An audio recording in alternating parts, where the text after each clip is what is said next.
Hai, Assalamualaikum. Bertemu aku kembali, Epo Red Devils. Jadi, perlawanan UCM minggu ni kita menentang Atalanta di Bergamo Stadium. Dan 2 minggu lepas kita bertemu Atalanta di Old Trafford, di mana kita menang 3-2 hasil jaringan pada minit-minit babak terakhir, iaitu oleh kita punya legend, iaitu Cristiano Ronaldo. Dan sebelum aku nak mulakan line up, aku nak minta tolong korang support channel aku ni dan jangan lupa subscribe, like dan share untuk peminat tegar Manchester United. Okay geng? Dan untuk line up pada kali ni, kita tengok yang semua pemain ada kecuali satu player, di mana Lindelof tak dapat berada di dalam skuad atas faktor kecederaan yang menimpa dia. Bila kita tengok pada line up kali ni, Ole telah menggunakan formasi yang sama ketika menentang Tottenham Hotspur, iaitu 3-5-2. Di mana backline kita diketuai oleh Harry Maguire, Rafael Varane dan pemain yang jarang main sekali lah, injury prone lah boleh katakan, Eric Bailly. Dan up front kita partnership striker CR dengan Rashford. Dan di bahagian midfield pula Bruno Fernandes, Paul Pogba dan McTominay. Dan kita punya Fred duduk dekat dalam bench lah.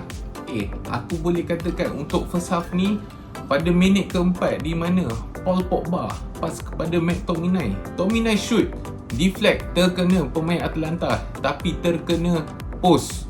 Kalau tidak kita dah boleh leading dan kita menggunakan dengan langkah kanan sekali untuk mencari gol seawal yang boleh lah. Dan pada minit ke-12, aku boleh katakan hasil kita punya kesilapan defender kita yang terlalu main high line, di mana Duvan Zapata terus dribble di belah kiri, pass dekat Josip Ilicic, dan Josip Ilicic pun terus shoot tapi tak dapat ditangkap kemas oleh David De Gea.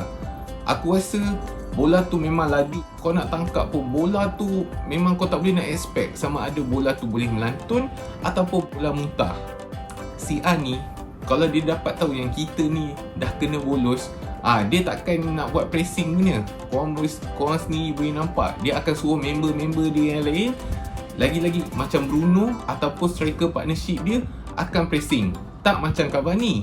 Sebab kita tengok Cavani kalau partnership dengan CR, dia kebanyakannya dia akan membuat pressing-pressing dekat di bahagian opponent kita, supaya opponent akan membuat silly mistake. Puasa minit ke-38 ni memang nasib malang kita lah, sebab kita tengok yang tiba-tiba yang Varane ni injured balik. Dan aku rasa dia bukannya tak fit, dan aku rasa mungkin dia pakai painkiller yang menyebabkan dia mengalami kecederaan. Pemain gantian yang dimasukkan adalah Mason Greenwood. Aku sendiri tak faham kenapa engkau sendiri masukkan Mason Greenwood dan kau ubahkan formasi ke 4-3-3. Dan kenapa kau tak boleh masukkan lagi satu centre back? Mungkin kau boleh try convertkan Wan-Bissaka tu boleh jadi centre back, dan kau boleh masukkan Dalot untuk isi right wing back. Dan tak lama lepas tu, beberapa minit kemudian, ini link up play aku rasa paling cantik sekali lah antara CR, Greenwood dengan Bruno, di mana CR pas dekat Greenwood dan Greenwood pas dekat Bruno. Bruno pun back heel dapat kat CR, CR terus shoot dan equalizer 1-1 sebelum nak half time. Aku rasa bila tengok Bruno assist ni, dia mengingatkan aku pada dia isi tempat Paul Pogba. Sebab kita sendiri tahu yang Paul Pogba sekarang ni pun beberapa match pun dah duduk dekat bench kan.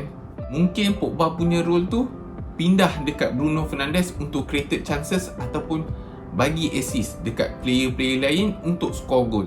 Untuk first half ni aku boleh cakap yang kita ada balance game, dan dalam masa yang sama ada dua player Atalanta ni yang banyak bagi masalah dekat kita, Josip Ilicic dengan Duvan Zapata. Josip Ilicic ni kita sendiri tahu yang dia ni ada mempunyai bakat yang tersendiri dan ada skill set yang tertentu.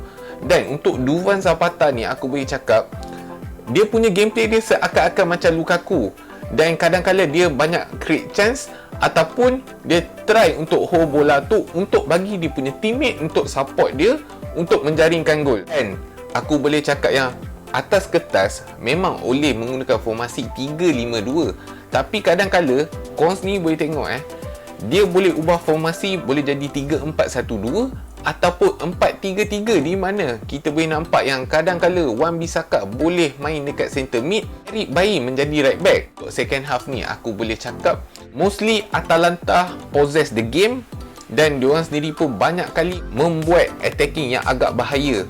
Gol Atalanta pada minit ke-56, lompas daripada Freuler dapat dekat Zapata, Zapata tap in. Dan kita sini tengok yang benda ni ada sedikit kontroversi. Ramai MU punya player komplain yang dia berada dalam kedudukan offside. Tapi bila ref check balik dengan VAR, ambil masa lebih kurang dalam 2-3 minit macam tu, gol tu memang sah. Dia berada dalam onside. Korang sini boleh tengok Duvan Zapata punya position memang betul-betul tight lah. Dan korang sini boleh tengok kot yang Bailly terlalu ke depan sangat. Tinggal Maguire seorang. Yang Maguire pun satu, kau dah kejar and then kau nak tackle. Kau dapat penalti macam mana? Ataupun kau kena send off, tak menyesal? Tak silap kau boleh miss match weh Maguire. Kita sendiri pun butuh nak cari gol. Dan tengok pada scoreline pun boleh katakan it's time Ole out lah ni. Tapi nak Ole out macam mana? Buat MU pun bagi KPI dekat Ole 3 game je. Kita tahulah apa nasib Ole ni sebenarnya. Dan pada minit ke-91, CR pass dekat Greenwood. Greenwood flick bola tu, dapat kat CR balik, terus shoot. Dan teknik CR punya gol ni memang sebiji masa lawan Spurs hari tu. Betul tak? Kalau korang setuju dengan aku, gol CR ni menyamakan kedudukan kita 2-2 dan kita pulang dengan satu mata. Tapi dalam masa yang sama kita still top of the group lah. Dan aku boleh cakap yang setiap game CR main dekat UCL ni, dia telah menjaringkan 5 gol dalam 4 appearances. Dan rumusan aku tentang match ni, aku boleh cakap yang Eric Bailly memang man of the match lah, aku boleh cakap. Sebab dia sendiri pun boleh dapat lock Duvan Zapata punya shot. Kalau korang tengok masa first half, aku rasa dia memang bagus untuk match ni. Dan aku harap sangat yang dia masuk starting line up masa lawan Man City kalau Varane tak dapat main. Dan yang kedua, pemain yang betul-betul tak inform pada aku masa lawan Atalanta ni, Pogba dengan Maguire.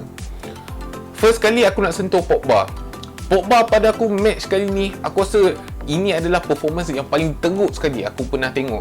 Sebab dia terlalu keep hold bola tu terlalu lama. Sampai diorang sendiri pressing, dia sendiri nak pass bola pun tak lepas. Maguire tak payah cakap lah, dia sentiasa buat silly mistake. Dan aku rasa Maguire ni memang patut dah kena bench. Tak pun masa Januari nanti, aku harap lah board ke ataupun coach, tolonglah jual lah Maguire ni. At least tolonglah buangkan Maguire tu. Memang dia tak layak jadi kapten. Aku sendiri memang tak minat lah pada Maguire ni sebenarnya. Short recap untuk lawan dengan Spurs ni, kita sendiri boleh tengok dua-dua manager, Espirito Santo dengan Ole sendiri, berada dalam pressure. Sebab kalau salah satu ni kalah, memang diorang kena sack. Dan dijadikan cerita semalam, Espirito Santo kena sack, appoint siapa? Kita sendiri yang target Antonio Conte jadi new manager untuk Spurs. So aku harap yang Conte good luck dekat Spurs. Aku boleh katakan yang scoreline kita menentang Spurs, kita menang 3-0 hasil jaringan daripada Cristiano Ronaldo, Cavani dengan Rashford. Bila kita tengok line up dua kuda tua dekat depan, yang paling experience Cavani dengan Ronaldo, menjadi aku rasa diorang perlu kekalkan kedua-dua player ni untuk match-match yang akan datang. Tapi dalam masa yang sama, kena pandai utilize dua player ni. Dan lagi satu aku boleh cakap, untuk man of the match aku nak bagi kredit dekat Wan-Bissaka. Sebab apa? Banyak kali dia buat attacking threat, dia try untuk cross, dia try untuk involve dalam goal, dan dia try nak buat assist. Memang menjadi. Walaupun dia main as a wingback, kadang-kadang dia buat defensive punya duty. So aku sendiri memang nak tengok Wan-Bissaka ni in the future, maybe match-match yang akan datang, cuma dia sedikit perlu polish lah tentang crossing. Jadi aku nak tanya pada pendapat korang, apa reaksi korang tentang bersama Atalanta ni dengan Spurs? Dan adakah lawan Man City nanti Ole is out? Dan korang jangan lupa subscribe, like dan share. So stay tuned. Acunya. Assalamualaikum.